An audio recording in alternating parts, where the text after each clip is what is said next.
Assalamualaikum warahmatullahi wabarakatuh. Perkenalkan, nama saya Nova. Di video kali ini saya akan menceritakan tiga tokoh matematika dan menjelaskan materi mengenai titrasi serta menjelaskan materi mengenai kelarutan dan hasil dari kelarutan. Yang pertama saya akan menceritakan tiga tokoh matematika. Di sini tiga tokoh matematika yang saya ambil adalah Leonhard Euler, René Descartes, dan juga Pythagoras. Yang pertama ada Leonhard Euler. Dia dianggap sebagai ahli matematika terhebat yang pernah ada di dunia. Kontribusi utamanya adalah dengan pengenalan notasi matematika, termasuk konsep fungsi dan bagaimana hal itu ditulis sebagai fx, singkatan fungsi trigonometri, serta simbol pi untuk rasio lingkaran dengan diameternya. Tokoh yang kedua ada René Descartes.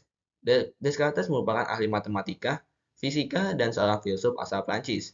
Di samping Newton dan Leibniz, Descartes membantu memberikan dasar-dasar kalkulus modern yang nantinya dikembangkan oleh Newton dan Leibniz, yang tanpa disadari dengan sendirinya itu memberikan pengaruh besar pada kehidupan modern saat ini. Dan tokoh yang ketiga adalah Pythagoras, ahli matematika dari Yunani. Pythagoras dianggap sebagai salah satu ilmuwan matematika besar pertama, hidup sekitar 570 sampai 495 sebelum Masehi di masa Yunani modern. Salah satu dari kelompok pertama yang mempelajari secara aktif matematika di tingkat lanjut. Ia juga sering dikaitkan dengan teori Pythagoras dalam trigonometri. Selanjutnya saya akan menjelaskan materi mengenai titrasi. Jadi, titrasi adalah metode analisis untuk menentukan kemolaran atau konsentrasi suatu zat di dalam larutan menggunakan konsep reaksi kimia. Di sini ada istilah-istilah penting yang harus kita ketahui saat melakukan titrasi. Yang pertama adalah titan. Titan ini adalah larutan yang sudah diketahui konsentrasinya. Biasanya titan itu terletaknya di atas karena dia sudah diketahui konsentrasinya. Selanjutnya itu ada titrat. Titrat adalah lautan yang belum diketahui konsentrasinya. Dia nanti akan diletakkan di bawah di sini untuk nanti kita ketahui konsentrasinya. Jadi nanti titran ini akan diteteskan secara sedikit demi sedikit untuk mengetahui konsentrasi yang ada di bawah sini. Kemudian titik ekuivalen. Titik ekuivalen adalah titik di mana jumlah mol asam sama dengan jumlah mol basa. Dan yang terakhir adalah titik akhir titrasi, titik di mana reaksi telah berjalan secara sempurna, ditandai dengan perubahan warna indikator. Selanjutnya ada cara titrasi. Yang pertama adalah masukkan titan ke dalam bulet. Ini bulet, jadi kita masukkan dulu titannya ke dalam bulet. Kemudian masukkan analit ke dalam labu Erlenmeyer dan tambahkan tetes indikator asam basa ke dalam analit sehingga nanti dia akan berubah warna. Kemudian teteskan titan sedikit demi sedikit ke dalam analit. Jadi nanti nikelnya kita buka dan kemudian titannya akan ditetesi secara sedikit demi sedikit. Kemudian titrasi dihentikan ketika warna analis sudah berubah. Jadi jika warna yang di bawah sini tadi sudah berubah, maka titrasi akan dihentikan. Kemudian catat volume titran yang masuk ke dalam analit tadi.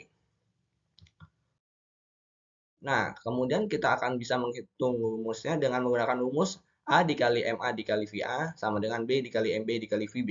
Di sini A adalah indeks dari asam, MA adalah molaritas atau konsentrasi asam, VA adalah volume asam, B di sini ada indeks pada basa, MB ini adalah molaritas atau konsentrasi basa, dan VB merupakan volume basa.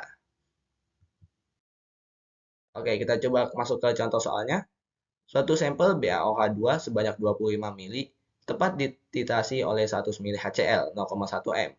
Tentukan konsentrasi sampel tersebut.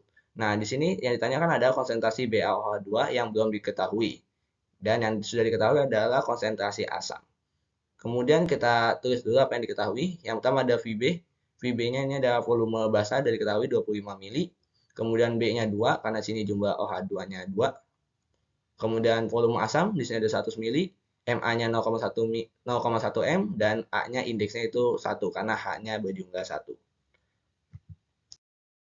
Dan ini tadinya sudah diketahui bisa kita langsung masukkan ke dalam rumus A dikali MA dikali VA sama dengan B dikali MB dikali VB.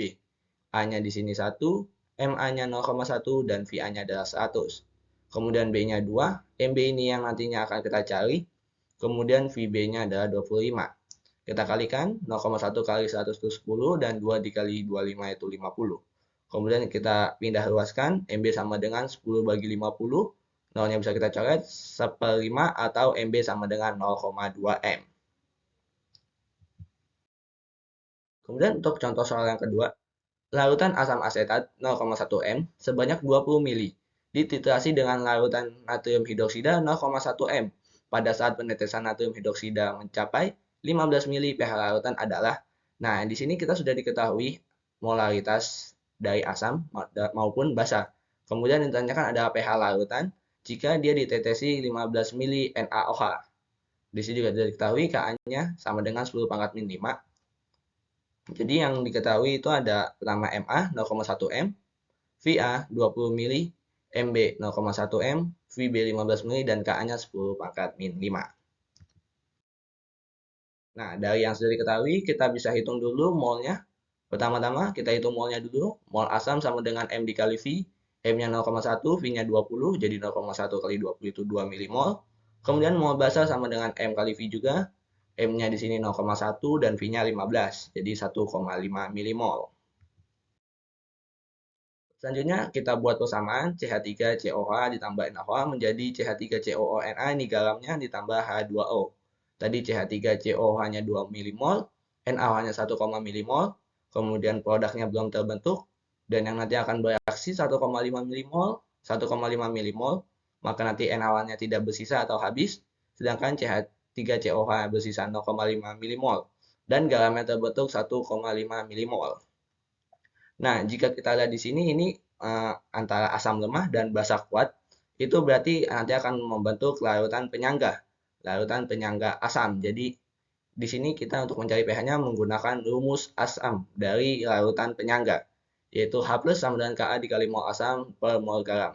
Tadi Ka-nya sudah diketahui 10 pangkat min 5, mol asamnya di sini 0,5 milimol, mol garamnya 1,5 milimol.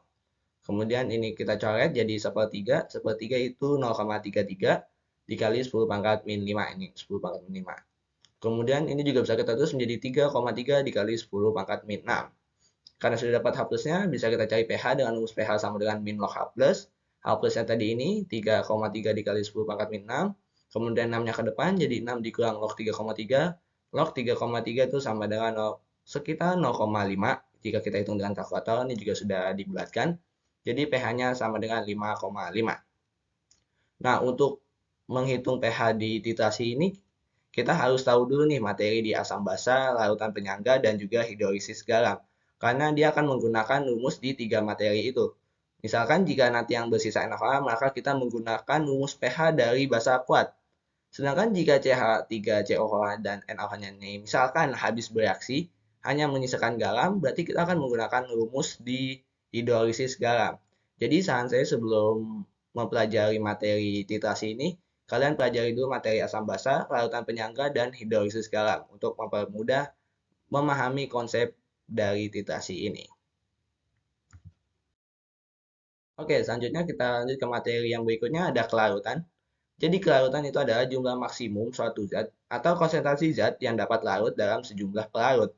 Jadi intinya berapa banyak zat yang dapat larut di dalam suatu pelarut. Satuan kelarutan itu adalah mol per liter atau sama dengan satuan molaritas. Jadi kelarutan biasanya juga bisa kita ambil dari nilai molaritasnya. Kemudian ada 3 kondisi garam. Kondisi yang pertama adalah kondisi tidak jenuh, di mana kondisi saat itu konsentrasi suatu garam belum melampaui kelarutan, sehingga masih bisa larut. Jadi garamnya masih bisa larut di dalam pelarut. Kemudian yang kedua ada kondisi tepat jenuh, di mana di sini garamnya itu akan mengendap. Dan kondisi yang ketiga ada kondisi lewat jenuh, di mana nanti zat yang mengendap akan lebih banyak daripada yang larut di dalam pelarut. Kemudian ada tetapan hasil kali kelarutan, atau yang biasa kita sebut sebagai KSP. Misalkan kita memiliki persamaan, di sini ada MX, IS, ini solid. Dan nanti kita bisa pecah menjadi X, M pangkat Y plus. Di sini ya, M, X-nya nanti pindah ke depan jadi Y plus. Kemudian ada Y, A, X, min. Nah, untuk menghitung KSP-nya, maka kita bisa hitung dengan mengalihkan ini, yang ada di sini, kemudian kita pangkatkan dengan koefisiennya. Kemudian kita kalikan dengan yang ini, A pangkat X min, dengan koefisiennya. Kita pangkatkan. Jadi jadinya KSP sama dengan M Y plus pangkat X dikali A X min pangkat Y. Nah, berdasarkan aturan berdasarkan rumus keseimbangan, hanya zat dalam bentuk larutan aqueous dan gasis yang ditulis di dalam rumus. Di sini gas harusnya bukan S ya, karena S itu padatan. Sehingga diperoleh rumusnya seperti ini. Jadi jika di sini nanti dia bukan larutan ataupun gas, maka tidak perlu kita tulis di dalam rumus kesetimbangannya. Oke, selanjutnya ada konsep KSP dalam pemisahan zat yang ada tiga kondisi di sini. Kondisi yang pertama ada QC lebih kecil dari KSP, kemudian QC sama dengan KSP, dan QC lebih besar dari KSP. Untuk QC yang lebih kecil dari KSP, maka larutan berada pada kondisi tidak jenuh, di mana di situ tidak terdapat endapan. Dan jika QC sama dengan KSP, maka larutan berada pada kondisi tepat jenuh, dan di kondisi ini juga belum terdapat endapan. Barulah di saat kondisi QC lebih besar dari KSP, larutan berada pada kondisi lewat jenuh dan terbentuklah endapan. Untuk rumus QC ini nanti tidak jauh berbeda dengan rumus KSP. Nah, biar lebih jelasnya kita coba masuk ke contoh soal. Di sini ada jika konsentrasi Ca plus 2 dalam lautan jenuh CaF2 sama dengan 2 dikali 10 pangkat min 4 mol per liter. Maka hasil kali lautan CaF2 adalah di sini yang diketahui kita sudah ketahui konsentrasinya 2 kali 10 pangkat min 4, berarti konsentrasinya tadi itu S sama dengan 2 kali 10 pangkat min 4 mol per liter. Ini juga konsentrasi sama dengan kelarutan ya, jadi bisa kita ambil nilai kelarutannya dari nilai konsentrasinya karena satuannya sama. Nah, ini tadi sudah diketahui. Kemudian CaF2-nya kita pecah terlebih dahulu. Tadi Ca plus 2, kemudian F ini kan min 1. Jadi 2-nya ke depan jadi 2F min. Di sini Ca plus 2 itu ada S, dan di sini karena koefisien 2 maka menjadi 2S. Kemudian KSP-nya tinggal kita kalikan ini dengan yang ini, tapi ini nanti akan dipangkatkan 2 karena koefisiennya 2. Sedangkan ini akan kita pangkatkan 1 karena koefisiennya 1. Kemudian tadi Ca plus 2 itu S, berarti S pangkat 1. Dan 2F min tadi 2S, pangkatnya 2. Jadi nanti 2S pangkat 2 itu kan 4S kuadrat. 4S kuadrat dikali S jadi 4S pangkat 3. Kemudian KSP-nya sama dengan 4S pangkat 3. Tadi S-nya sudah diketahui 2 kali 10 pangkat min 4. Langsung aja kita ganti. Kemudian pangkat 3-nya tinggal kita masukkan. 2 pangkat 3 sama dengan 8. 10 min 4 dipangkatkan 3 tinggal kita kali. 10 pangkat min 12. 4 kali 8 sama dengan 32. Jadi 32 kali 10 pangkat min 12. Dan bisa kita tulis menjadi 3,2 dikali 10 pangkat min 11. Jadi nilai KSP-nya adalah 3,2 dikali 10 pangkat min 11. Selanjutnya untuk contoh soal kedua, larutan CaCl2 0,001 M sebanyak 200 ml dicampur dengan 300 ml larutan Na2CO3 0,001 M juga. Apakah terbentuk endapan pada campuran yang terjadi? KSP-nya sini diketahui KSP CaCO3 sama dengan 5 kali 10 pangkat min 9. Nah, untuk mengetahui apakah akan terbentuk endapan atau tidak, kita harus menghitung nilai QC atau juga bisa disebut QSP dari garamnya CaCO3. Nanti yang nantinya akan kita bandingkan dengan KSP. Tapi sebelum kita hitung, kita ketahui dulu dari soal ada konsentrasi CaCl2 di sini 0,001 M, kemudian volumenya 200 ml, dan molaritas Na2CO3 di sini 0,001 M, dan volumenya 300 ml, serta nilai KSP-nya sama dengan 5 kali 10 pangkat min 9. Selanjutnya, yang pertama-tama kita hitung dulu molar konsentrasi dari masing-masingnya. Tadi kan garamnya tuh CaCO3, yang pertama ada Ca2+. Ca2+ nanti kita bisa ambil dari CaCl2 karena di sini sama-sama terdapat senyawa Ca. Rumusnya untuk molaritas itu adalah mol per volume tapi volume total. Kemudian molnya itu sama dengan M dikali V. M-nya di sini 0,001 dikali V-nya itu VCa2+. Berbeda dengan yang bawah, kalau bawah V total, jadi keduanya ini dijumlahkan, sedangkan V yang atas ini hanya VCaCl2.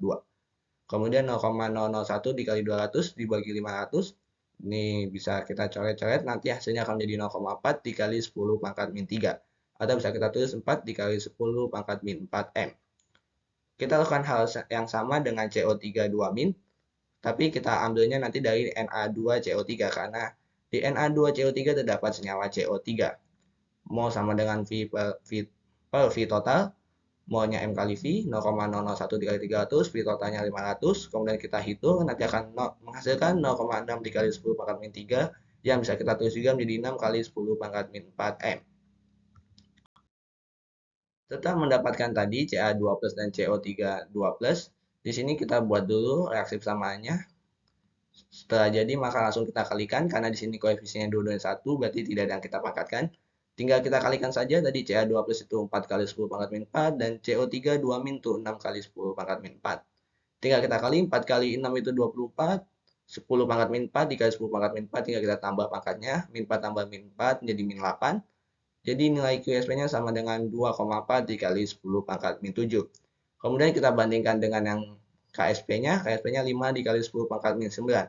Ini jelas lebih besar karena kita bisa lihat pangkatnya. Pangkatnya di sini karena minus, berarti karena ini lebih kecil, berarti dia lebih besar. Jadi kesimpulannya dari QSP lebih dari KSP, artinya campuran tersebut sudah mengalami pengendapan. Oke, sekian aja video dari saya. Semoga penjelasan saya dapat dimengerti. Kurang lebihnya mohon maaf. Wabillahi taufiq wal hidayah. Wassalamualaikum warahmatullahi wabarakatuh.